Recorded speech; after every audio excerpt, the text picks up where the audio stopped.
पार्थाय प्रतिबोधितां भगवता नारायणेन स्वयं व्यासेन ग्रथितां पुराणमुनिना मध्ये महाभारतम् अद्वैतामृतवर्षिणीं भगवतीम् अष्टादशाध्यायिनीम् अम्ब त्वाम् अनुसन्दधामि भगवद्गीते भवद्वेषिणीम्।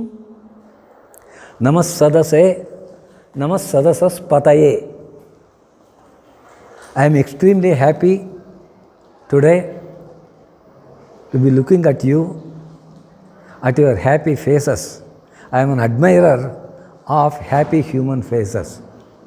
And so now I have been asked to speak on the relevance of the Bhagavad Gita in the modern days. The Bhagavad Gita is an integral part of the Mahabharata. In the Mahabharata, as you know, there are 18 Parvans, and in the Bhishma Parvan, in the beginning, this Bhagavad Gita also occurs. It is a text of 700 stanzas according to the tradition we are following. Of course, there is the Kashmir tradition in which the Bhagavad Gita contains some 32 extra shlokas. But we are all following the text accepted by Sri Shankaracharya, and so here we are accepting the text to be of 700 shlokas. It contains 18 chapters, and the very first chapter is introducing the subject. All of you know what the word Bharata means, I suppose. Our country is also called Bharata.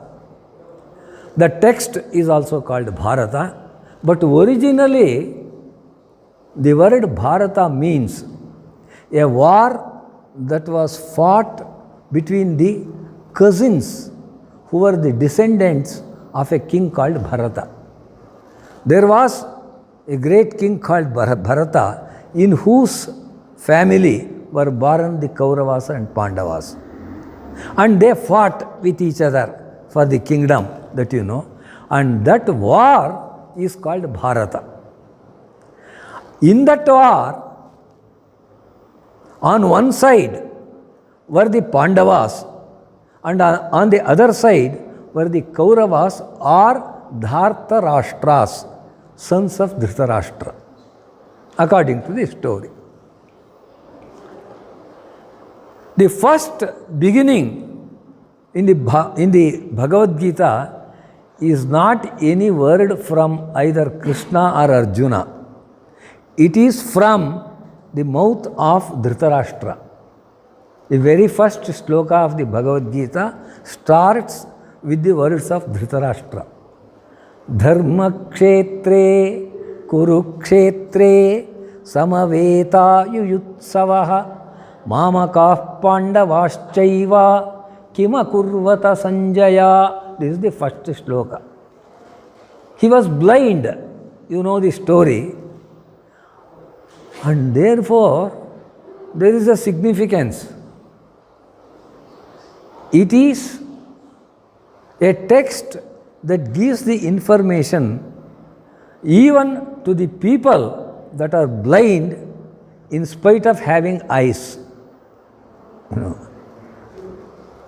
Vayam andhaha. We are all blind as far as the knowledge of the Atman and Paramatman are considered. And therefore, this text has come to this world to give a knowledge of who you are. That is the main thing that is being dealt with here. As a frame, a story has been given where there is a conversation mainly between Lord Krishna and Arjuna. Arjuna is called Partha here. Intervention is made by Sanjaya. He is speaking in between to connect the things, how the Lord came there, etc. But mainly the conversation is that of Arjuna and Krishna. In the very first chapter, Arjuna, who was supposed to be the greatest warrior, who was the best archer of those days, he is coming to the war. Already two armies are standing face to face. And at that moment, he is asking the Lord, Senayor Ubhayor Madhye Ratham Sthapaya Mechyuta. Hey Achyuta, me Ratham Ubhayoho Senayoho Madhye Sthapaya. Put my chariot between the two armies that are standing to fight with each other.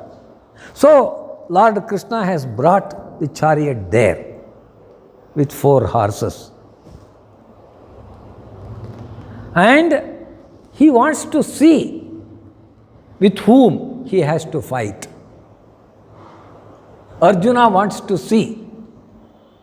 So he is Partha Pashya, see, all these people are there. So now Arjuna is looking at the army and he is seeing many people who are fit to be his grandfathers, his fathers, his relatives, his friends, even those that were equal in age to his son. Youngsters, old people, all were there. And immediately he got an idea. I may be doing something wrong. Is it necessary to kill so many people just to have a kingdom? I am doing something wrong, it flashes in his mind. And therefore, he says, Sidanti mama gatrani mukhancha parishusyati vepathuscha sharire me romaharshascha jayate. Just as like a lecturer standing before a big crowd, oh, so many people are there, and therefore my limbs are becoming weak. Sidanti mama gatrani mukhancha parishusyati. My face is drying up. Nacha shaknomyavasthatum. I cannot stand firm. Bhramati vacha me manaha. My mind is going in rounds and rounds. Therefore, Gandivam sramsate hastat. This great bow, Gandiva, of which he was very proud, is slipping down from his hands. So, Krishna, I think it is right for me to resign. I will not fight. So saying, he laid down his arms and he is ready to go back. He says, instead of killing those that are fit to be my teachers, my teacher Drona is standing in front of me. Should I kill him just to become a king? Instead of that, even if I am killed, it is better. Even if I have to beg in the world for my food, I prefer it. I do not like to fight and kill my own kinsman. This was his idea. And therefore, Bhagavan had to teach him the lesson of duty. If suppose our soldiers on the borders of China, they say, It is not right to kill human beings and therefore let them occupy our country. What will be the situation? As a soldier, and all the Pandavas depended upon him. He was the hero. And if he now grumbles and goes back saying that he is going to become a beggar, then the whole history would change. What was necessary for that time was a dharma yuddha. It was not a war that was being fought to show just the skills of the soldiers. Its intention was not to kill the people, but to protect the dharma. And therefore, Krishna had to teach him the duty, what we call karma yoga. So, if there is a doctor, he has to conduct surgery on a patient without considering whether he is his close friend or even if he is an enemy. As a doctor, he should try to save the life. That is his duty. If there is a policeman, he has to maintain peace. He has to maintain law and order. And for that purpose, even if his own son is standing in front of him, he may have to punish him. And therefore, the importance of duty had to be taught to Arjuna. For that purpose, this Bhagavad Gita came into existence. The main purpose was to make Arjuna understand the importance of duty, to forget who were in front of him. Dharma had to be saved.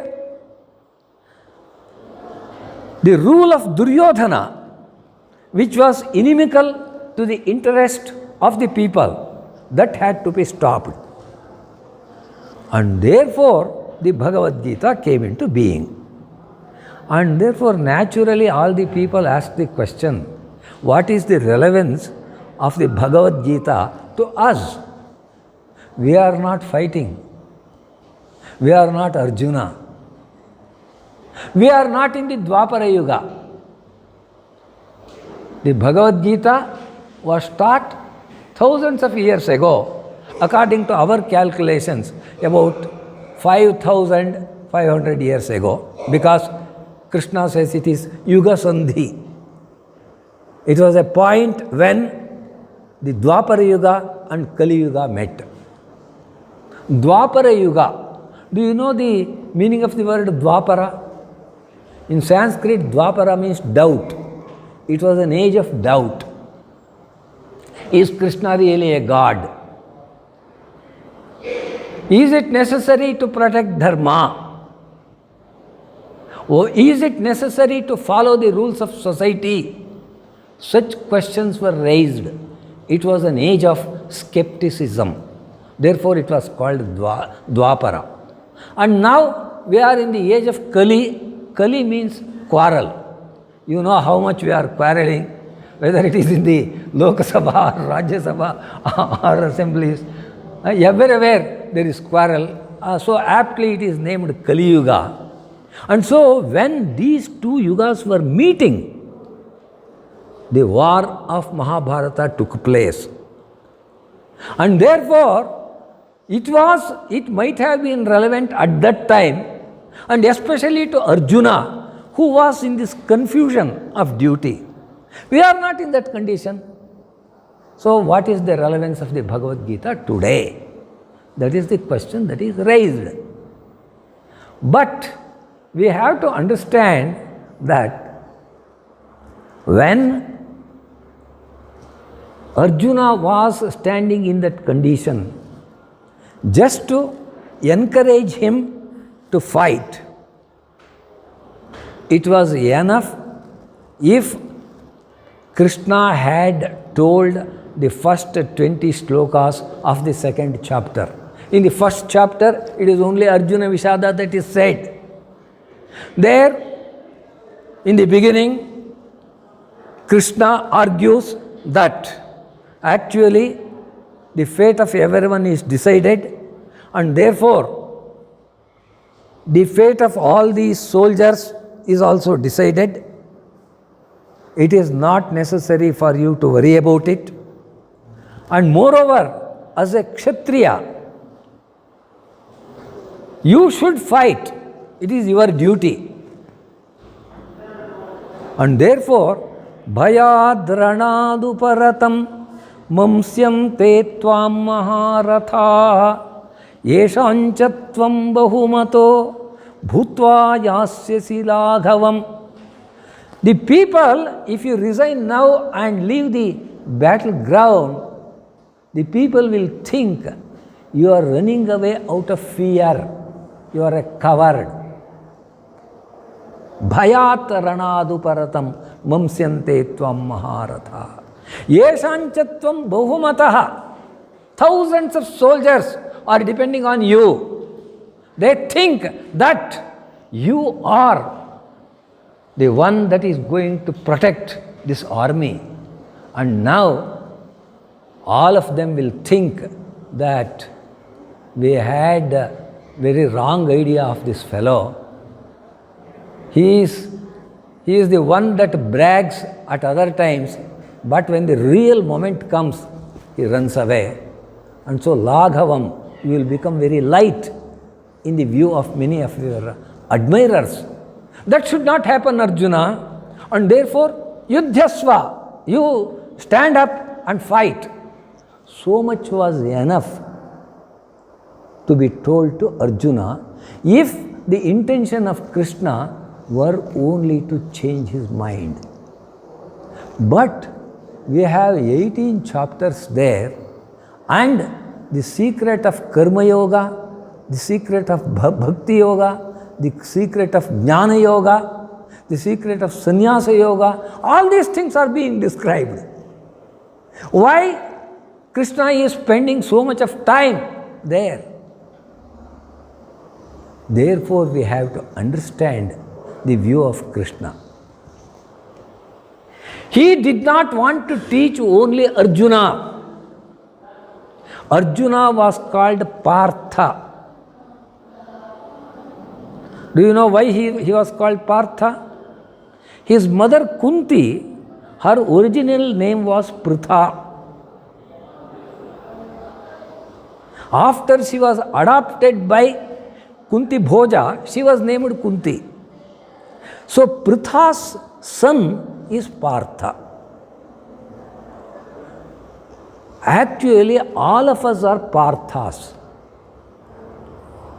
All of us have such moments when we are facing a crisis and we want to run away from there.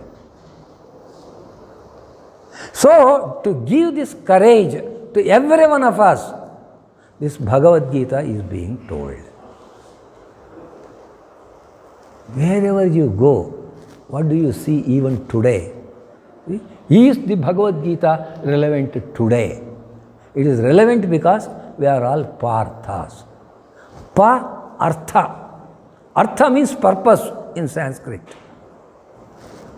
Here, even in English, when you are thinking, why are all of us working? For pelf, pelf is money. For power, for position, for property, for prosperity. For these things we are working. I don't think anyone is away from Partha, the purpose of this peace. P-yes, I mean, not P-A-C-E. And therefore, when we agree that all of us are Parthas, the great teacher Krishna, see, in the Bhagavad Gita, he is called Yogeshwara, Yogacharya. He is the teacher of yoga. He is trying to teach us the secrets of yoga. The Bhagavad Gita was not meant just to convert or change the mind of Arjuna and to make him fight. It is a book that helps us in moments of crisis. For everyone, it applies. You know about the freedom struggle, and at that time, Bala Gangadhar Tilak, he wrote Gita Rahasya. He wrote it in Marathi, his mother tongue, and then it was translated into other languages. That is okay. So that Gita Rahasya, there he thinks, in order to inspire the people of India to fight against the British, to fight against slavery. We were all slaves. Most of us here, we were born after the freedom, after 1947. All of you, I think, it is like that. So, we were given the freedom on a silver platter. We do not know its value. Those that were born before, they know its value. Boards were put on the doors of the clubs of the British, Indians and dogs not admitted. Having come to our own country, about 30,000 people of the British were ruling 30 crores of Indians. What great fools we should have been to be ruled by such a small crowd of people. They coming from such a distance and making us all saying Hujur, saluting them. That slavery has not yet gone. Actually, today, instead of English, I should have spoken to you in Sanskrit if we were true Indians. Samskrite bhashitavyam. Akhila bharatasya bhasha Samskrita bhasha. Ramayanasya bhasha, Vedanam bhasha, Purananam bhasha, Kalidasasya bhasha. Tam parityajya videsha bhashaya aham bhashe. Lajjaspadam kim naya etat. But why is it happening? A few days ago, I had gone to Bangalore to my daughter's house, and a child from the neighborhood came there. A child of less than 3 years. I am telling the truth. And there were many balloons in the house of my daughter because my granddaughter's birthday was celebrated a few days ago, and so there were many balloons. And they are asking the child of 2 years, 3 years, what color is this? Blue. What color is that? Yellow. What color is this? Red, she is saying. And then I asked her in Kannada, Magu, idenu banna? The child does not understand it. The parents are Kannadigas. ತಂದೆ ತಾಯಿ ಕನ್ನಡದವರು. ಆದರೆ ಮಗುವಿಗೆ ಕನ್ನಡದ ಮೂಲಾಕ್ಷರಗಳು ಬರೋದಿಲ್ಲ. ಇಂಗ್ಲೀಷ್ನಲ್ಲಿ ಕೇಳಿದ್ರೆ ಎಲ್ಲ ಹೇಳ್ತೀವಿ. That child could speak even sentences in not only words. ನಮಗೆ ಬ್ರಿಟಿಷರು ಹಾಕಿದಂಥ ಗುಲಾಮಿತನ ಇದೆಯಲ್ಲ, ಎಷ್ಟು ದೃಢವಾಗಿ ಎಷ್ಟು ಆಳವಾಗಿ ನಮ್ಮಲ್ಲಿ ಇಳಿದಿದೆ ನೋಡಿ. ಇದು ನಮ್ಮ ದೇಶದ ಪರಿಸ್ಥಿತಿ. ಈ ಗುಲಾಮಗಿರಿಯ ವಿರುದ್ಧವಾಗಿ ಅವತ್ತು ಹೋರಾಡಬೇಕಾಗಿತ್ತು. ಒಂದೊಂದು ಘಟನೆಯನ್ನು ಜ್ಞಾಪಿಸ್ಕೊಂಡ್ರೆ, ಜಲಿಯನ್ ವಾಲಾ ಬಾಗ್ನಲ್ಲಿ ನಡೆದಂಥ ಘಟನೆಯನ್ನು ಜ್ಞಾಪಿಸ್ಕೊಳ್ಳೋಣ. ನಮ್ಮಲ್ಲೇ ಕರ್ನಾಟಕದಲ್ಲಿ ವಿದುರಾಶ್ವತ್ಥದಲ್ಲಿ ಈ ಗೋರಿಬಿದನೂರು ಅಂತಿದೆಯಲ್ಲ, ಅದರ ಹತ್ತಿರ ವಿದುರಾಶ್ವತ್ಥ ಅಂತಿದೆ. ಆ ವಿದುರಾಶ್ವತ್ಥದ ಸಮೀಪದಲ್ಲಿ ಇದೇ ರೀತಿಯಾದಂಥ ಸ್ವಾತಂತ್ರ್ಯ ಸಂಗ್ರಾಮದ ವೇಳೆಯಲ್ಲಿ ಎಷ್ಟು ಜನನ್ನ ಗುಂಡಿಟ್ಟು ಕೊಂದರು ಆ ಜಾಗದಲ್ಲಿ. ಇದನ್ನು ಅರ್ಥ ಮಾಡಿಕೊಳ್ಬೇಕು. ಈ ಒಂದು ಗುಲಾಮಗಿರಿಯ ವಿರುದ್ಧವಾಗಿ ಹೋರಾಡೋದಕ್ಕೆ ನಮಗೆ ಸ್ಫೂರ್ತಿಯನ್ನು ಕೊಡುವಂಥದ್ದು ಭಗವದ್ಗೀತೆ. ಈ ದೃಷ್ಟಿಯಿಂದ ನಮ್ಮ ಬಾಲಗಂಗಾಧರ ತಿಲಕರು ಆ ರೀತಿಯಾಗಿ ಬರೆದರು. ಭಗವದ್ಗೀತೆಗೆ ವಿವೇಕಾನಂದರೇ ಒಂದು ದೃಷ್ಟಿಯಿಂದ ನೋಡ್ತಾರೆ, ಮಹಾತ್ಮ ಗಾಂಧಿಯವರೇ ಒಂದು ದೃಷ್ಟಿಯಿಂದ ನೋಡ್ತಾರೆ. ಪ್ರತಿಯೊಬ್ಬ ವ್ಯಕ್ತಿಯೂ ಕೂಡ, ಭಾರತೀಯನೂ ಕೂಡ ಕಲಿಯಬೇಕಾಗಿರ್ತಕ್ಕಂಥ ಗ್ರಂಥ ಭಗವದ್ಗೀತೆ ಅಂತ ಹೇಳ್ತಾರೆ. ಈ ಭಗವದ್ಗೀತೆ ಇವತ್ತು ಎಷ್ಟು ಮಟ್ಟಿಗೆ ಪ್ರಸ್ತುತ, how much is it relevant today? That is the question we are facing. ನಾನು ಹೇಳ್ತೇನೆ, ಯಾವುದೇ ಒಂದು ಪ್ರಶ್ನೆಗೆ ಎರಡು ಮುಖಗಳಿರುತ್ತೆ. ಭಾರತ ದೇಶ ಬಡ ದೇಶವೋ ಶ್ರೀಮಂತ ದೇಶವೋ ಅಂತ ಕೇಳಿದ್ರೆ ನಾವು ಏನು ಹೇಳಬೇಕು? ಈಗ ನೋಡಿ, ಎಷ್ಟೋ ಜನದ ಮನೆಗಳ ಮೇಲೆ ಈ ಲೋಕಾಯುಕ್ತ ಇವರು ರೈಡ್ ಮಾಡಿದ್ದಾರೆ ಅಂತ ಹೇಳ್ತಾರೆ. ಅಲ್ಲಿ ಎಷ್ಟೊಂದು ಹಣ ಸಿಗ್ತಾ ಇದೆ, ಎಷ್ಟೊಂದು ಚಿನ್ನದ ಒಡವೆಗಳು ಸಿಗ್ತಾ ಇದೆ ಅಂತ ಹೇಳಿದ್ರೆ ನಿಜವಾಗಿಯೂ ಓಹ್ ಏನಪ್ಪ ನಮ್ಮ ಶ್ರೀಮಂತಿಕೆ ಅಂತ ಅನಿಸುತ್ತೆ. ಆದರೆ ಎಷ್ಟೋ ಹಳ್ಳಿಗಳಲ್ಲಿ ಇದರಲ್ಲಿ ಜನಗಳು ಇರ್ತಕ್ಕಂಥ ಸ್ಥಿತಿಯನ್ನು ನೋಡಿದಾಗ ಅವರು ಯಾವ ರೀತಿಯಾದಂಥ ಬಡತನದಲ್ಲಿದ್ದಾರೆ ಎಂಬುದು ಕೂಡ ಗೊತ್ತಾಗುತ್ತೆ. ಈಗ ಮಳೆ ಬಂತಲ್ಲ, ಮಳೆ ಬರಲಿಲ್ಲ ಅಂತ ಒದ್ದಾಡ್ತಾ ಇದ್ವು. ಎಲ್ಲ ಕಡೆನೂ ಮರಗಳು ಬೆಳೆಸಿ, ಮರಗಳಿಲ್ಲದೆ ಇರೋದರಿಂದ ಮಳೆ ಬರ್ತಾ ಇಲ್ಲ ಅಂತಂದು ದೇವ್ರು ಕೊಟ್ಟ ಮಳೆನ, ಆದರೆ ನಮ್ಗೆ ಎಷ್ಟು ಬೇಕೋ ಆದರೆ 2ರಷ್ಟು 3ರಷ್ಟು 100ರಷ್ಟು ಕೊಟ್ಬಿಟ್ಟ. ಇವಾಗ ಅದರಿಂದಲೇ ತೊಂದರೆ ಆಗ್ತಾಯಿದೆ. ಆದ್ದರಿಂದ ದೇಶ ಎಂಬುದು ಬಡ ದೇಶವೋ ಶ್ರೀಮಂತ ದೇಶವೋ ಅಂತ ಹೇಳಿದ್ರೆ ಉತ್ತರ ಹೇಳೋದು ಕಷ್ಟ. ನಮ್ಮಲ್ಲೇ ಅಂಬಾನಿ ಇದ್ದಾರೆ, ಗೌತಮ್ ಅದಾನಿ ಇದ್ದಾರೆ. ವಿಶ್ವದ ಶ್ರೀಮಂತರ ಲೆಕ್ಕ ಪಟ್ಟಿ ಬರುತ್ತಲ್ಲ, ಅಲ್ಲಿ ಕೂಡ ಅವರ ಹೆಸರಿದೆ. ಬಿಲಿಯನೇರ್ಸ್ ಅಂತ ಹೇಳ್ತಾರೆ, ಅದರಲ್ಲೂ ಕೂಡ ಇದೆ. ನಮ್ಮ ದೇಶ ಬಡ ದೇಶವೋ ಇಲ್ಲ ಶ್ರೀಮಂತ ದೇಶವೋ ಅಂತ ಹೇಳಿದ್ರೆ ಇವರ ದೃಷ್ಟಿಯಿಂದ ಹೇಳೋದು, ಅವರ ದೃಷ್ಟಿಯಿಂದ ಹೇಳೋದು.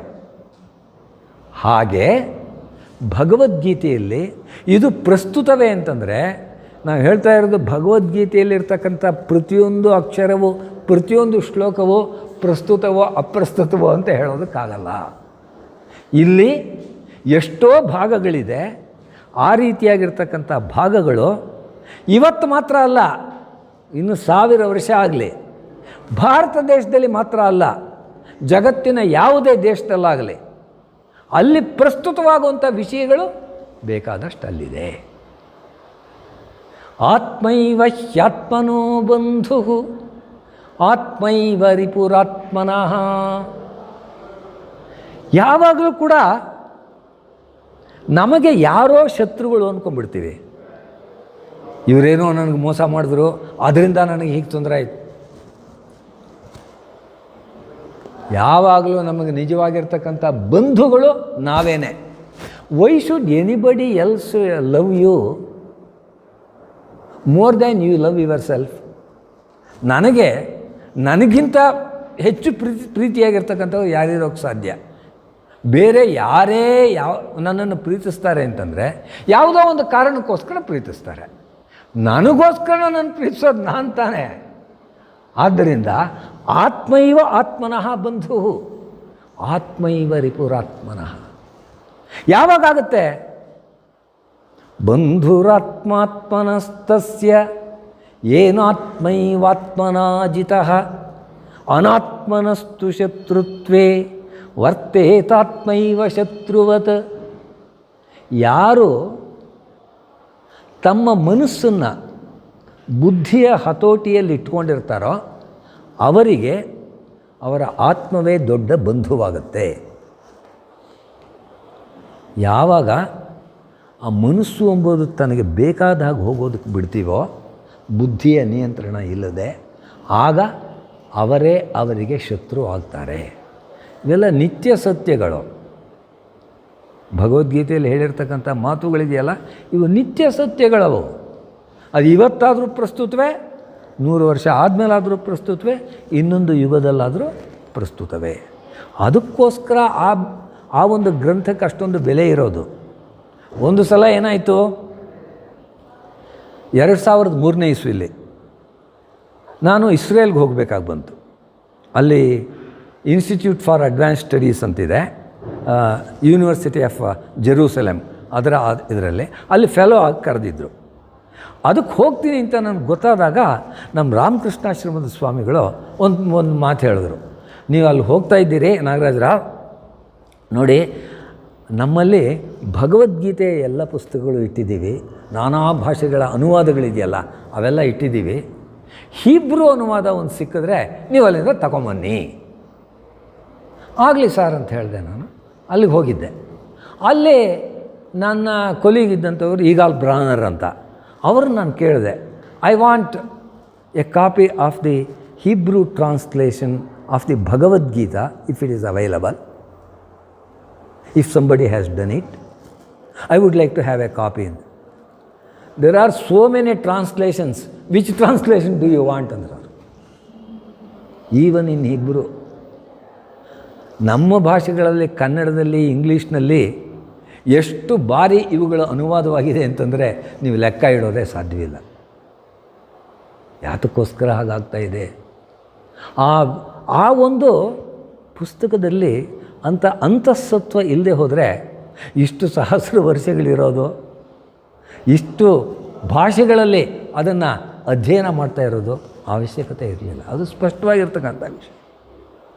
ಆದ್ದರಿಂದ ಇದರಲ್ಲಿರ್ತಕ್ಕಂಥ ಪ್ರಸ್ತುತತೆ ಏನು, ನಮಗೆ ಏನು ಬೇಕಾಗಿದೆ ಎಂಬುದು ತಿಳ್ಕೊಂಡ್ರೆ ಆಗ ನೋಡಿ ಅಲ್ಲಿ ಸಿಗುತ್ತೆ. ಇದು ಯೋಗಶಾಸ್ತ್ರ ಅಂತ ಹೇಳ್ತಾ ಇದ್ದೀವಿ. Bhagavadgita is not a religious text. It is a text that teaches you the secrets of yoga. ಸರಿಯಾಗಿ ಓದಂಥವ್ರಿಗೆ ಅದು ಗೊತ್ತಾಗುತ್ತೆ. ನೀವು ನೋಡಿ, ಪರೀಕ್ಷೆ ಮಾಡಿ ನೋಡಿ, ಭಗವದ್ಗೀತೆ ಒಳಗೆ ಕೃಷ್ಣ ಎಂಬುವಂಥ ಶಬ್ದ ಆಗಲಿ, ಅರ್ಜುನ ಎಂಬ ಶಬ್ದ ಆಗಲಿ ಎಷ್ಟು ಸಲ ಬರುತ್ತೋ ಅದಕ್ಕಿಂತ 10ರಷ್ಟು ಹೆಚ್ಚು ಸಲ ಯೋಗ ಶಬ್ದ ಬಂದಿದೆ ಅಲ್ಲಿ. ಯೋಗ, ಯೋಗಿ, ಈ ಶಬ್ದಗಳು ಅಷ್ಟು ಸಲ ಬಂದಿದೆ. ಆದ್ದರಿಂದಲೇ ಅದನ್ನು ಯೋಗಶಾಸ್ತ್ರ ಅಂತ ಕರೀತಾ ಇರುವಂಥದ್ದು. ಇವತ್ತು ನಮ್ಮ ಪ್ರಧಾನಮಂತ್ರಿಗಳ ಒಂದು ಸ್ಫೂರ್ತಿಯಿಂದ ಇಡೀ ಜಗತ್ತಿನಲ್ಲಿ ಯೋಗಕ್ಕೆ ಯಾವ ರೀತಿಯಾದಂಥ ಸ್ಥಾನ ಸಿಕ್ಕಿದೆ ಎಂಬುದು ನಿಮಗೆ ಗೊತ್ತು. ಈ ಪ್ಯಾಂಡಮಿಕ್ ಬರೋದಕ್ಕೆ ಮೊದಲು ನಾವು ಗೋಕುಲದಲ್ಲಿ ಓಡಾಡಿದ್ರೆ, ಇಲ್ಲಿ ಮೈಸೂರಿನಲ್ಲಿ ಗೋಕುಲ ಅಂತ ಭಾಗ ಇದೆಯಲ್ಲ, ಅಲ್ಲಿ ಓಡಾಡಿದ್ರೆ ನಾವು ಮೈಸೂರಲ್ಲಿ ಓಡಾಡ್ತಾ ಇದ್ದೀವೋ ಇಲ್ಲ ಎಲ್ಲಾದರೂ ನ್ಯೂಯಾರ್ಕ್ನಲ್ಲೋ ಎಲ್ಲಾದರೂ ಓಡಾಡ್ತಿದ್ದೀವೋ ಅಂತ ಅಷ್ಟು ಜನ ವಿದೇಶದ ವಿದ್ಯಾರ್ಥಿಗಳು ಇಲ್ಲಿ ಯೋಗವನ್ನು ಕಲಿಯೋಕ್ಕೆ ಬರ್ತಾಯಿದ್ದಾರೆ. ಜೆರೂಸಲೆಮ್ನಲ್ಲಿ, ಇಸ್ರೇಲಲ್ಲಿ ನಾನು ನನ್ನ ಅಪಾರ್ಟ್ಮೆಂಟ್ನಲ್ಲಿ ಅಲ್ಲೊಂದು ಕಡೆ ಜಾಗ ಕೊಟ್ಟಿದ್ದರು ಯೂನಿವರ್ಸಿಟಿಯವರು, ಅಲ್ಲಿಂದ ಡಿಪಾರ್ಟ್ಮೆಂಟಿಗೆ ನಡ್ಕೊಂಡೇ ಹೋಗ್ತಾ ಇದ್ದೆ. ಸುಮಾರು 1.5 ಕಿಲೋಮೀಟರು ಪ್ರತಿದಿನ ನಾನು ನಡ್ಕೊಂಡು ಹೋಗ್ತಿದ್ದೆ. ಅಲ್ಲಿ 2 ಯೋಗ ಸ್ಕೂಲ್ಸ್ ಇತ್ತು ದಾರಿ ಒಳಗೆ ಜೆರೂಸಲೆಮ್ನಲ್ಲಿ.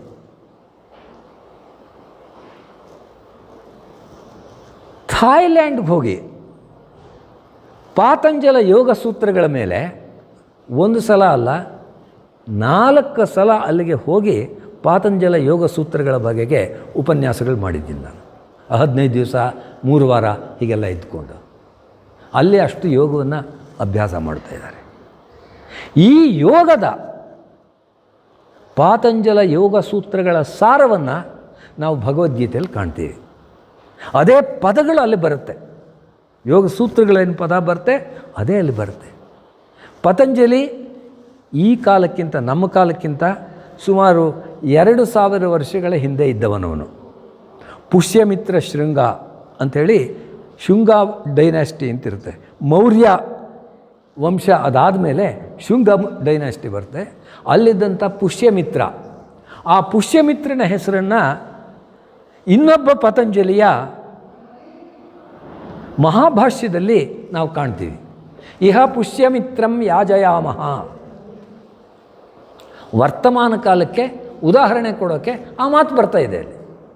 ಇಲ್ಲಿ ಪುಷ್ಯಮಿತ್ರನಿಗೆ ಯಜ್ಞ ಮಾಡಿಸ್ತಾ ಇದ್ದೀವಿ ಅಂತ. ಅದರಿಂದ ನಮಗೆ ಗೊತ್ತಾಗುತ್ತೆ ಈ ಪತಂಜಲಿಯ ಕಾಲ ಎಂಬುದು ಕ್ರಿಸ್ತಪೂರ್ವ 1ನೇ ಶತಮಾನ 2ನೇ ಶತಮಾನ ಆ ಕಾಲದಲ್ಲಿ ಇರಬೇಕು. ಆದರೆ ಇದಕ್ಕಿಂತ ಎಷ್ಟೋ ಸಹಸ್ರ ವರ್ಷಗಳ ಹಿಂದೆಯೇ ಯೋಗವನ್ನು ಅಭ್ಯಾಸ ಮಾಡ್ತಾಯಿದ್ರು. ಪತಂಜಲಿಗಿಂತ ಇನ್ನೂ ಎಷ್ಟೋ ಹಿಂದೆ ನಮ್ಮ ಉಪನಿಷತ್ತುಗಳಲ್ಲಿ ಯೋಗದ ಅನೇಕ ವಿಚಾರಗಳಿದೆ. ಅಲ್ಲಿ ನಾವು ಇಲ್ಲಿ ಪತಂಜಲಿ ಇದನ್ನು ನೀವು ಕೇಳಿರಬಹುದು, ಅಷ್ಟಾಂಗ ಯೋಗ ಅಂತ ಕರಿತೇವೆ. It has 8 parts. ಯಮ, ನಿಯಮ, ಆಸನ, ಪ್ರಾಣಾಯಾಮ, ಪ್ರತ್ಯಾಹಾರ, ಧಾರಣ, ಧ್ಯಾನ, ಸಮಾಧಯ ಅಷ್ಟೌ ಅಂಗಾನಿ ಅಂತ ಪತಂಜಲಿಯ ಸೂತ್ರ. ಅನೇಕ ಉಪನಿಷತ್ತುಗಳಲ್ಲಿ ಷಡಂಗ ಯೋಗ ಅಂತಿದೆ, 6 ಅಂಗಗಳು ಅಂತಿದೆ. ಅಲ್ಲಿ ಯಮ ನಿಯಮ ಅಂತ ತಗೊಳ್ಳಲ್ಲ, ಆಸನದಿಂದ ಪ್ರಾರಂಭಿಸ್ತಾರೆ. ಇನ್ನು ಕೆಲವು ಕಡೆ 16 ಅಂಗಗಳನ್ನು ಹೇಳಿದ್ದಾರೆ ಯೋಗಕ್ಕೆ.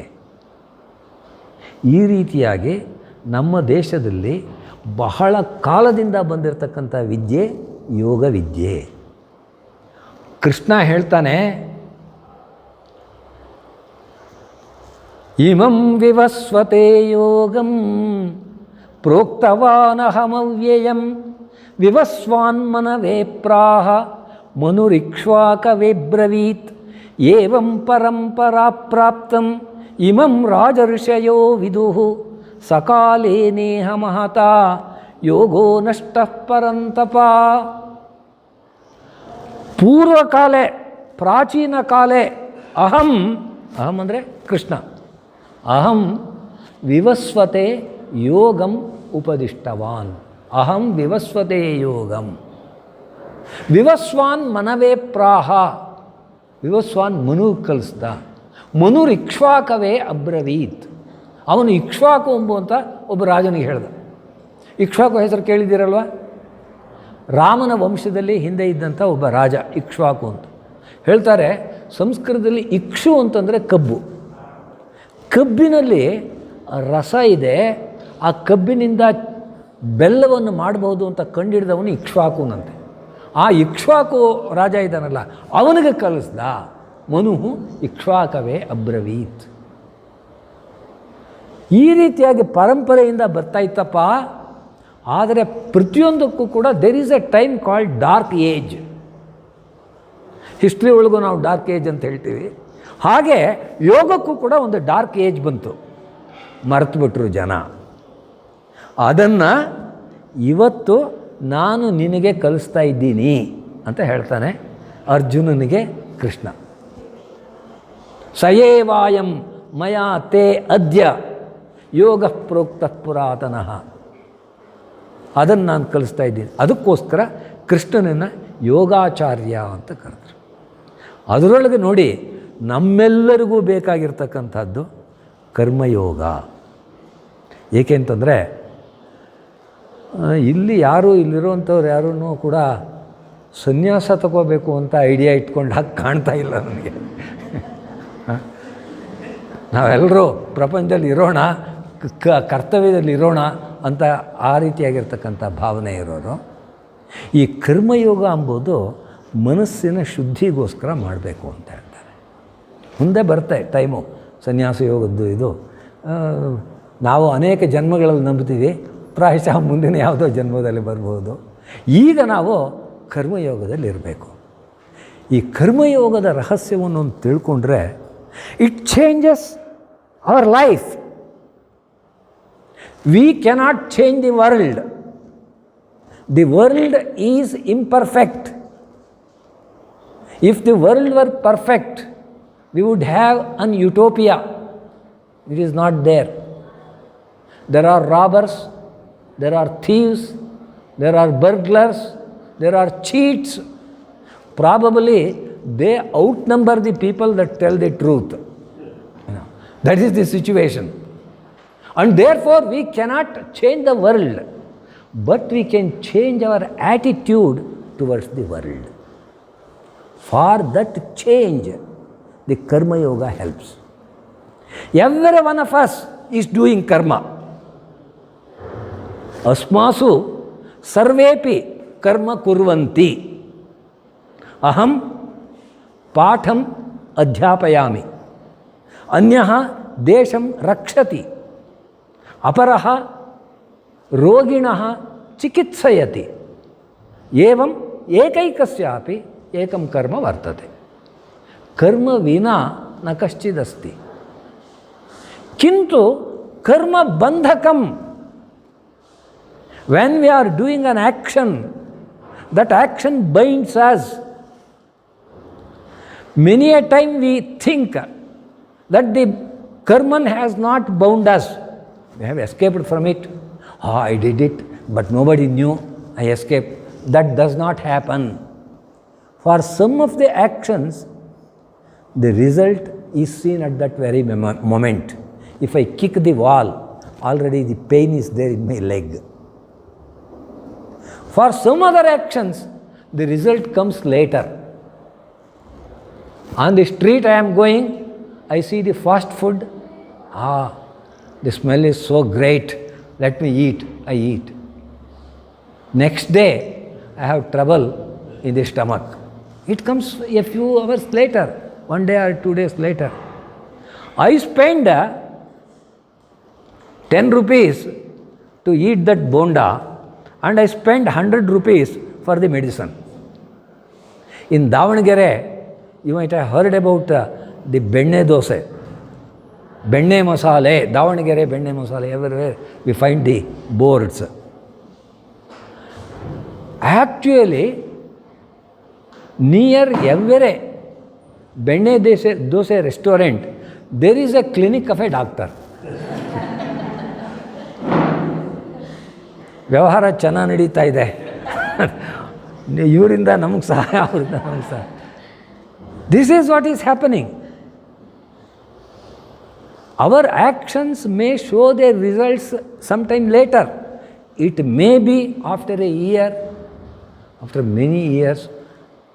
We find some people had done something wrong, and after 20 years, after 30 years, they were caught.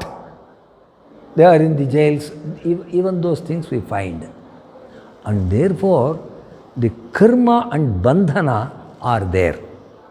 We think it did not bind me, but it is in the nature of the karma to bind the doer. ಇದು ಎಲ್ಲ ಕಡೆ ಇರೋದು. ಆದರೆ ಕೃಷ್ಣ ಹೇಳೋದೇನು ಅಂತಂದರೆ, ಸುಮ್ಮನೆ ಕರ್ಮ ಮಾಡ್ತಾ ಇರೋದಲ್ಲ. ಆ ಕರ್ಮವನ್ನು ಕರ್ಮಯೋಗವಾಗಿ ಪರಿವರ್ತಿಸು. Convert your karma into karma yoga, then you will not be bound. That is the trick. ಅಲ್ಲಿ ಬೇಕಾಗಿರ್ತಕ್ಕಂಥ ತಂತ್ರ ಅದು. ಪ್ರತಿಯೊಬ್ಬರೂ ಅದನ್ನು ಮಾಡಬಹುದು. ಕರ್ಮ ಮಾಡೋದು ಅನಿವಾರ್ಯ. ಮಾಡ್ತಾನೆ ಇದ್ದೀವಿ. ಬೆಳಗ್ಗೆ ಎದ್ದಾಗಿನಿಂದ ರಾತ್ರಿ ಮಲಗೋವರೆಗೂ ಅದು ಏನಾದರೂ ಒಂದು ಕೆಲಸವನ್ನು ಮಾಡ್ತಾನೆ ಇರ್ತೀವಿ. ಎಷ್ಟೋ ಒಳ್ಳೆ ಕೆಲಸಗಳು ಮಾಡ್ತೀವಿ, ಎಷ್ಟೋ ಕೆಟ್ಟ ಕೆಲಸಗಳು ಮಾಡ್ತೀವಿ. ಒಳ್ಳೆಯದು ಅಂದ್ಕೊಂಡು ನಾವು ಮಾಡಿದ್ದು ಕೂಡ ಎಷ್ಟೋ ಸಲ ಕೆಟ್ಟ ಕೆಲಸವಾಗಿರುತ್ತೆ. ಕರ್ಮ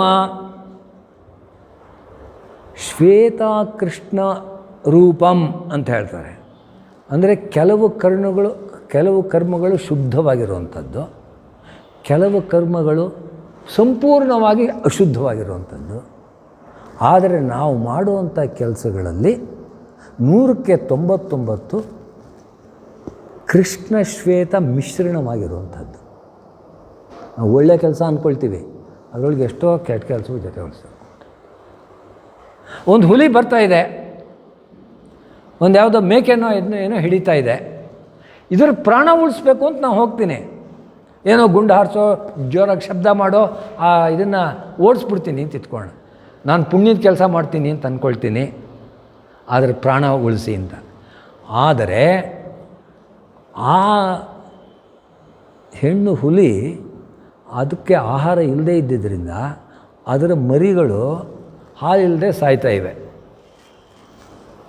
ಅದಕ್ಕೆ ಆ ಹಸಿವು ಎಂಬುದು ಆ ರೀತಿ ಬಾಧಿಸ್ತಾ ಇದೆ. ಇದು ಒಳ್ಳೆಯ ಕೆಲಸವೋ ಕೆಟ್ಟ ಕೆಲಸವೋ? ನಾವು ಮಾಡುವಂಥ ಕೆಲಸಗಳಲ್ಲೆಲ್ಲ ಅದ್ರ ಜೊತೆ ಒಳಗಿರುತ್ತೆ ನೋಡಿ. ಆ ಕರ್ಮವು ಕಂಪ್ಲೀಟಾಗಿ ಶುದ್ಧವಾಗಿರುತ್ತೆ ಅಂತ ಗೊತ್ತಿಲ್ಲ, ಅಶುದ್ಧವಾಗಿರುತ್ತೆ ಅಂತ ಗೊತ್ತಿಲ್ಲ. ಆದ್ದರಿಂದ ಈ ಒಂದು ಕರ್ಮವನ್ನು ಕರ್ಮಯೋಗವಾಗಿ ಬದಲಾಯಿಸ್ಕೊ ಅಂತ ಹೇಳ್ತಾನೆ ಕೃಷ್ಣ.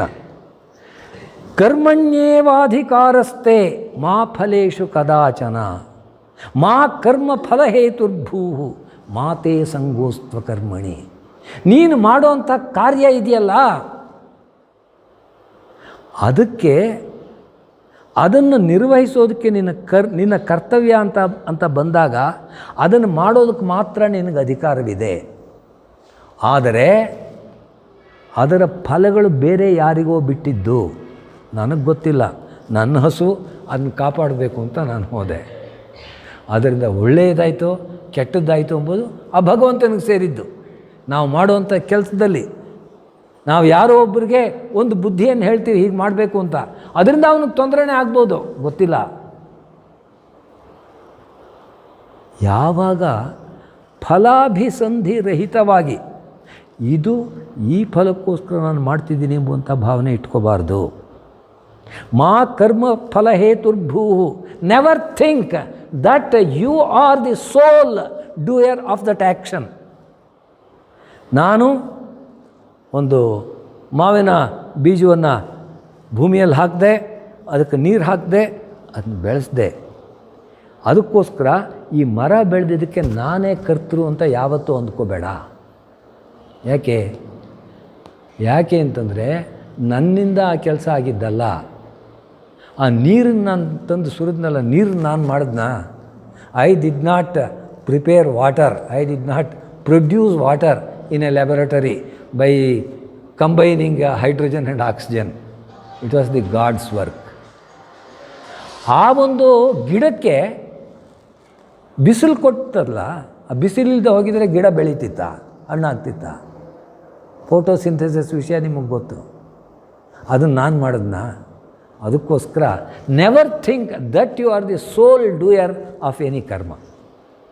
ಮಾ ಕರ್ಮ ಫಲ ಹೇತುರ್ಭೂ. ಆದರೆ ಈ ಕಾರಣದಿಂದ ಹಾಗಿದ್ದರೆ ಜಗತ್ತು ದೇವರಿದ್ದಾನೆ, ಕೃಷ್ಣ ಶಿವ ಅವನು ದೇವರಿದ್ದಾನೆ, ಅವನು ಸರ್ವಶಕ್ತ ಅಲ್ವಾ, ಅವನಿಗೆಲ್ಲ ಪವರ್ ಇದೆ. He is omnipresent, omniscient, omnipotent, and therefore let him do it. ನಾನ್ಯಾಕೆ ಕೆಲಸ ಮಾಡಬೇಕು ಅಂತ? ಕೆಲಸ ಮಾಡದೆ ಸೋಮಾರಿಯಾಗಿ ಕೂತ್ಕೊಳ್ಳೋದು ತಪ್ಪು. ಮಾ ತೇ ಸಂಗಃ ಅಸ್ತು ಅಕರ್ಮಣಿ. ಕೆಲಸ ಮಾಡದೆ ಸುಮ್ಮನೆ ಕೂತ್ಕೊಳ್ಳೋ ಅಂಥ ಇದೆಯಲ್ಲ, ಅದು ಆಗಕೂಡದು ಎಂಬುವಂಥ ಭಾವನೆಯನ್ನು ಕೃಷ್ಣ ಅಂಬನು ತಿಳಿಸ್ಕೊಡ್ತಾನೆ. ಈ ಒಂದು ರಹಸ್ಯವನ್ನು ಅರಿತುಕೊಂಡ್ರೆ ಆಗ ಕರ್ಮಯೋಗ ಎಂಬುದು ನಮಗಾಗುತ್ತೆ. ಆದರೆ ಆ ಕರ್ಮಯೋಗ ಅಂತಿದೆಯಲ್ಲ, ಅದು ಯಾವತ್ತೂ ಕೂಡ ಜ್ಞಾನಯೋಗದಲ್ಲಿ ಪರಿಣತವಾಗಬೇಕು. ಸರ್ವಂ ಕರ್ಮಾಖಿಲಂ ಪಾರ್ಥ ಜ್ಞಾನೇ ಪರಿಸಮಾಪ್ಯತೆ. ನೋಡಿ, ಇವತ್ತು ಈ ಕ್ಷಣದಲ್ಲಿ ಪ್ರಪಂಚದಲ್ಲಿ ಎಷ್ಟು ಜನ ಕಾರನ್ನು ಓಡಿಸ್ತಾ ಇರ್ಬೋದು? ಎಷ್ಟು ಜನ ಓಡಿಸ್ತಾ ಇರ್ಬೋದು ಮೇಡಮ್? ಅಂದರೆ ಎಷ್ಟೋ ಲಕ್ಷ, ಎಷ್ಟೋ ಕೋಟಿ ಜನ ಓಡಿಸ್ತಿದ್ದಾರಲ್ವೇ. ಆದರೆ ಇಷ್ಟು ಜನ ಕಾರನ್ನು ಓಡಿಸ್ತಾ ಇದ್ದರು, ಆ ಕಾರ್ನಲ್ಲಿ ಯಾವೊಂದು ಇಂಪ್ರೂವ್ಮೆಂಟು ಆಗಲ್ಲ. 10 ಲಕ್ಷ ಜನ ಓಡಿಸಿದ್ರು ಕಾರ್ನ ಅಂಥೇಳಿ ಆ ಕಾರ್ನ ಇಂಜಿನಲ್ಲಿ ಇಂಪ್ರೂವ್ಮೆಂಟ್ ಬರೋದಿಲ್ಲ. 1 ಲೀಟರ್ಗೆ 10 ಕಿಲೋಮೀಟ್ರ್ ಓಡುತ್ತೆ ಅನ್ನೋ ಹಾಗಿದ್ರೆ ಅಷ್ಟರಲ್ಲೇ ಇರುತ್ತೆ. ಆದರೆ ಈ 10 ಲಕ್ಷ ಜನ ಅಲ್ಲದೆ ಇನ್ನೊಬ್ಬ ಇರ್ತಾನಲ್ಲ, he is thinking in a different way. ಅವನೇನು ಅಂತಂದರೆ ಈ ಕಾರ್ನ ಮೋರ್ ಎಫಿಷಿಯೆಂಟ್ ಮಾಡೋದು ಹೇಗೆ? 1 ಲೀಟರ್ನಲ್ಲಿ 12 ಕಿಲೋಮೀಟ್ರ್ ಓಡಿಸೋಕ್ಕಾಗಲ್ವಾ, 15 ಕಿಲೋಮೀಟ್ರ್ ಓಡಿಸೋಕ್ಕಾಗಲ್ವಾ ಅಂತ ಅವನು ಯೋಚನೆ ಮಾಡ್ತಿರ್ತಾನೆ. ಆ ಯೋಚನೆ ಮಾಡದೇ ಇದ್ದರೆ ನೀವು ಎಷ್ಟು ಬೇಕಾದ್ರೆ ಕೆಲಸ ಮಾಡ್ತಾಯಿರಿ, ಎಷ್ಟು ಲಕ್ಷ ಜನ ಕೆಲಸ ಮಾಡ್ತಾಯಿರಿ, ಅದರಿಂದ the world will not change. ನಾವೆಲ್ಲ ಫೋನ್ ಯೂಸ್ ಮಾಡ್ತಿದ್ವು, ನಮ್ಮಂಥವ್ರು ಫೋನ್ ಯೂಸ್ ಮಾಡ್ತಾ ಇದ್ದರೆ ಹಾಗೆ ಇದ್ದರೆ ಫೋನೇ ಇರೋದೇ ಹೊರತು ಮೊಬೈಲ್ ಬರ್ತಾ ಇರಲಿಲ್ಲ. ಮೊಬೈಲ್ ಕೊಂಡ್ಕೊಂಡು ನಾವು ಉಪಯೋಗಿಸ್ತೀವಿ, ಅದರೊಳಗೆ ಹೇಗೆ ರಚನೆ ಹೇಗೆ ಇಂಪ್ರೂವ್ ಆಗುತ್ತೆ ಅಂತ ನಾವೆಲ್ಲಿ ಯೋಚನೆ ಮಾಡ್ತಿದ್ದೀವಿ. There will be a certain person who is ಜ್ಞಾನಯೋಗಿ. ಅವನು ಬರೀ ಕರ್ಮದಲ್ಲಿರೋದಿಲ್ಲ, ಕೇವಲ ಕರ್ಮಯೋಗ ಮೆಕ್ಯಾನಿಕಲ್ ಆಗುತ್ತೆ, ಯಾಂತ್ರಿಕವಾಗುತ್ತೆ. ದೂರೇಣ ಹ್ಯವರಂ ಕರ್ಮ ಬುದ್ಧಿಯೋಗಾಧನಂಜಯ. ಈ ಬುದ್ಧಿಯೋಗ ಎಂಬುದು ಅದರಲ್ಲಿ ಜೊತೆ ಒಳಗೆ ಸೇರಿಕೊಳ್ಳದೆ ಹೋದರೆ ಕರ್ಮಯೋಗವು ಅತ್ಯಂತ ಇನ್ಫೀರಿಯರ್ ಆಗುತ್ತೆ, ಅವರಂ ಅಧಮಂ. ಬುದ್ಧಿಯೋಗ ಸೇರಿಸು. Whatever work you are doing, you might be a lecturer, you might be a driver, you might be a soldier, but in your work is it not possible to make it better? ಇನ್ನೂ ಉತ್ತಮಪಡಿಸೋಕ್ಕೆ ಸಾಧ್ಯವಿದೆಯೋ ಇಲ್ವೋ ಅದನ್ನು ಯೋಚನೆ ಮಾಡಿದಾಗ ಬುದ್ಧಿಯೋಗ ಅಂತಾಗುತ್ತೆ. ಈ ಬುದ್ಧಿಯೋಗವನ್ನು ಕಲ್ತ್ಕೊಳ್ಳಯ್ಯ. ಭಗವದ್ಗೀತೆ ಒಳಗೆ ಯಾವ ರೀತಿಯಾಗಿರ್ತಕ್ಕಂಥ ಬೆಳಕನ್ನು ಅವನು ಕೊಡ್ತಾ ಇದ್ದಾನೆ ಎಂಬುದು ನಾವು ನೋಡಬೇಕು. ಆ ಬುದ್ಧಿಯೋಗವನ್ನು ಇಟ್ಟುಕೊಂಡು ಹೊರಟಾಗ ಏನಾಗುತ್ತೆ ಅಂದರೆ ಅದು ಭಕ್ತಿಯೋಗವಾಗಿ ಪರಿಣಮಿಸುತ್ತೆ. ಭಕ್ತಿ ಎಂಬುದು ಬರಬೇಕಾದ್ರೆ ಮೊದಲು ಜ್ಞಾನ ಇರಬೇಕು. ಮೂಢಭಕ್ತಿಯಿಂದ ಪ್ರಯೋಜನ ಇಲ್ಲ. ಮೂಢವಾಗಿರ್ತಕ್ಕಂಥ ಕೆಲಸಗಳನ್ನೇನೋ ಮಾಡ್ತಾಯಿದ್ರೆ ಹಾಗೇ ನಡೆಯುತ್ತಷ್ಟೇ. ಆದರೆ ಜ್ಞಾನಪೂರ್ವಕವಾಗಿರ್ತಕ್ಕಂಥ ಭಕ್ತಿ ಎಂಬುದು ನಿನ್ನನ್ನು ಮೇಲಕ್ಕೆ ಒಯ್ಯುತ್ತೆ. ಅದನ್ನು ಕಲ್ತ್ಕೊ ಎಂಬುದು ಭಗವದ್ಗೀತೆಯಲ್ಲಿ ಹೇಳ್ತಾ ಇರ್ತಕ್ಕಂಥ ಮಾತು. ಇದು ಇವತ್ತಿಗೇನು ಅಪ್ಲೈ ಆಗಲ್ಲ, ಯಾವುದೋ ಕಾಲಕ್ಕೆ ಅಂತ ಹೇಳೋಕ್ಕಾಗತ್ತಾ? Is it not necessary for us? ಭಗವದ್ಗೀತೆಯಲ್ಲಿರ್ತ ಆಗಲೇ ಪ್ರೊಫೆಸರು ಭಾಳ ಚೆನ್ನಾಗಿ ಹೇಳಿದ್ರು, ಅಧ್ಯಕ್ಷರು ಹೇಳಿದ್ರು ಅದನ್ನು. ಯಾವ ಯಾವ ವಿಶ್ವವಿದ್ಯಾನಿಲಯದಲ್ಲಿ ಹೇಗೆ ಈ ಒಂದು what you call wisdom in English, intelligence ಅಲ್ಲ ವಿಸ್ಡಮ್ ಅಂತ ಇದೆಯಲ್ಲ, ಆ ವಿಸ್ಡಮ್ ಎಂಬುದು ಇಲ್ಲಿರ್ತಕ್ಕಂಥದ್ದನ್ನು ಯಾವ ರೀತಿ ನಾವು ಉಪಯೋಗಿಸ್ಕೊಳ್ಬಹುದು. Bhagavad Gita is used as A text for management. ಯಾವ ಯಾವ ವಿಭಾಗಕ್ಕೂ ಕೂಡ ಅನ್ವಯಿಸುವಂಥ ಬಹಳ ಶ್ರೇಷ್ಠವಾದ ತತ್ವಗಳು ಭಗವದ್ಗೀತೆಯಲ್ಲಿ ಇವೆ. ಆದ್ದರಿಂದ ನೋಡಿ, ಈ ಭಗವದ್ಗೀತೆ ಅಂತಕ್ಕಂಥದ್ದು ಒಂದು ಶಾಶ್ವತವಾದ ಪುಸ್ತಕ. ಅದು ಎಲ್ಲ ದೊಡ್ಡ ಪುಸ್ತಕಗಳು ಹಾಗೆ, whether it is the Bible or Quran or our vachanas in Kannada, ಇವೆಲ್ಲ ಏನು ಅಂತಂದರೆ ಎಷ್ಟೋ ವರ್ಷಗಳ ಎಷ್ಟೋ ಯುಗಗಳ ಅನುಭವದ ಭಟ್ಟಿ ಇಳಿಸಿ ಅದರ ಸಾರವನ್ನು ಈ ಮಾತಿನಲ್ಲಿ ಕೊಟ್ಟಿರ್ತಾರೆ. ಅದರ ಸಿಂಬಾಲಿಸಮ್ ಏನು, ಯಾವ ರೀತಿಯಾಗಿರ್ತಕ್ಕಂಥ ಒಂದು ಸಾಂಕೇತಿಕತೆ ಅಲ್ಲಿದೆ ಎಂಬುದನ್ನು ಅರ್ಥ ಮಾಡ್ಕೊಳ್ಬೇಕಾಗಿರೋದು ನಮ್ಮ ಕರ್ತವ್ಯ. ಅದಕ್ಕೋಸ್ಕರ ಭಗವದ್ಗೀತೆ ಎಂಬುದು ಅಂದು ಇಂದು ಮುಂದು ಎಲ್ಲ ಕಾಲದಲ್ಲೂ ಕೂಡ ಅರ್ಥವತ್ತಾದಂಥ ಗ್ರಂಥ. ನೀವು ಬಹಳ ಜನನ್ನ ನಾನು ಕೇಳಿದ್ದೀನಿ, ನಮ್ಮ ದೇಶದವರೇ ಅಲ್ಲ, ಎಷ್ಟೋ ಬೇರೆ ದೇಶಗಳಲ್ಲಿ ಇರೋರನ್ನು ಕೇಳಿದ್ದೀನಿ. ನೋಡಿ,